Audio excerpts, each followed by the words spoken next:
Hi guys, so this is probably the first time that I've ever done anything like this as far as a YouTube video or any video for that matter, but um, I had to write an impact statement for my brother-in-law a couple weeks ago so that way it could be done at his hearing, at his sentencing, not for him but for the guy who was involved in his death.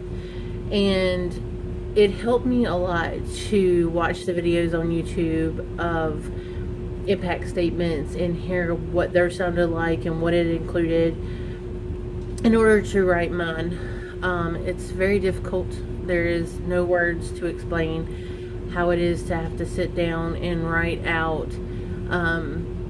basically a sense of describing who you're talking about, what the impact had an effect on you, all those different things. And anyway, I can't even get my words right trying to explain it, and that's how difficult it really is to try to put one together.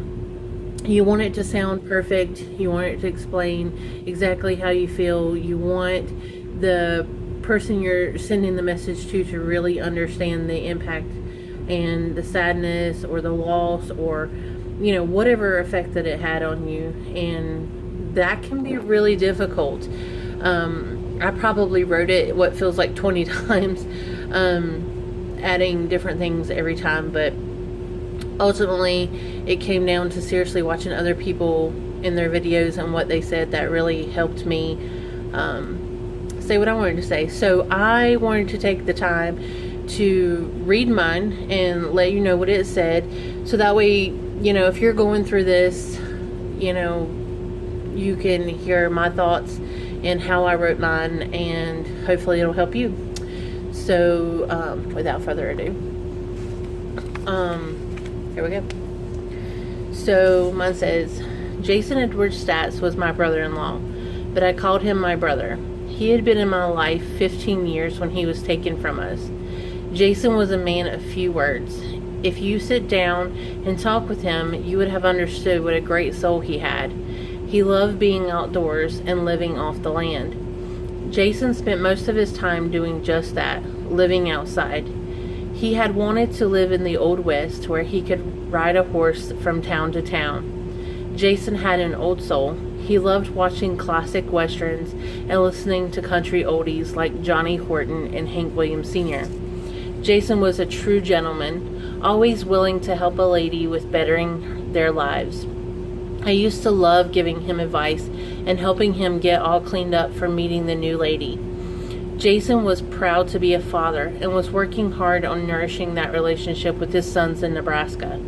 Jason was a man who never asked for anything and didn't have much, but would give it all to you if he knew that you needed it.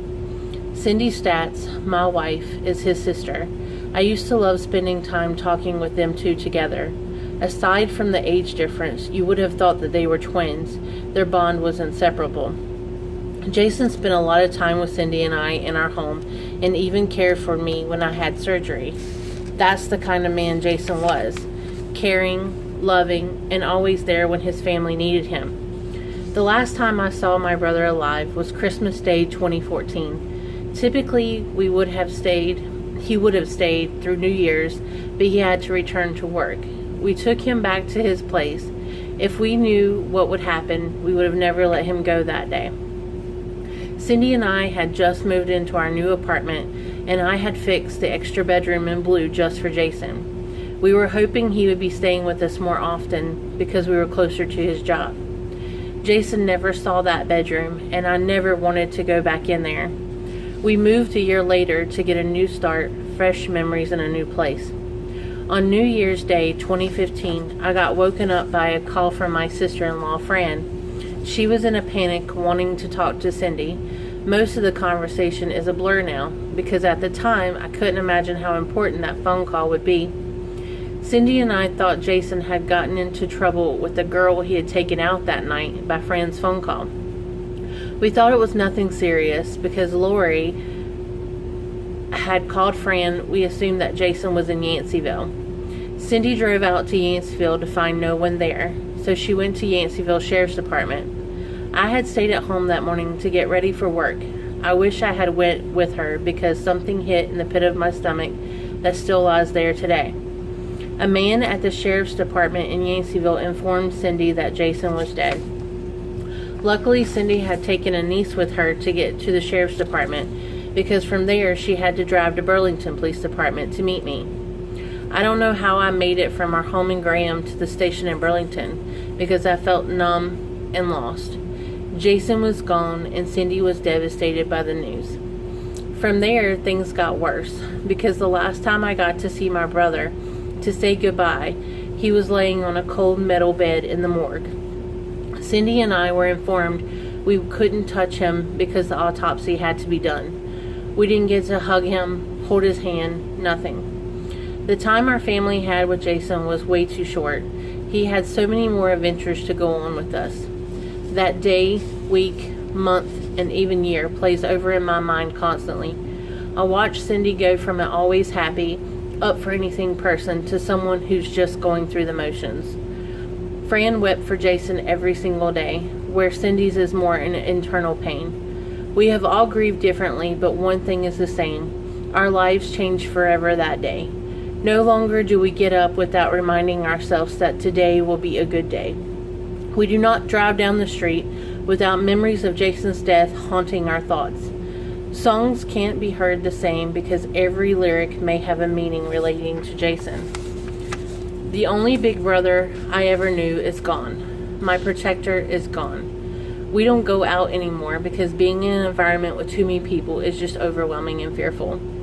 We will never celebrate New Year's again. August 3rd, Jason's birthday, will mark another birthday he is not here with us.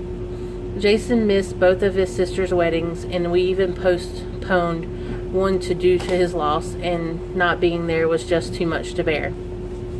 Jason will not get to enjoy being a grandpa to his new grandchild, and Jason will never get to go back to Florida to visit old friends. Jason's life is gone. Today may be the last day Jason is thought of in this court, but his family and friends will never forget what has happened and what we lost. We hope the sentence gives Robbie time to reflect on his actions that night so that he may understand the gift God is giving him of being free one day to raise his son, a gift that Jason no longer has because of his actions that night. We hope as a family that Robbie will use his freedom one day to be a better man, and that our lifetime prison sentence with the loss of Jason will not be in vain. So there you go. I hope that helps you write your statement. Good luck, and I hope you find peace soon. Thanks.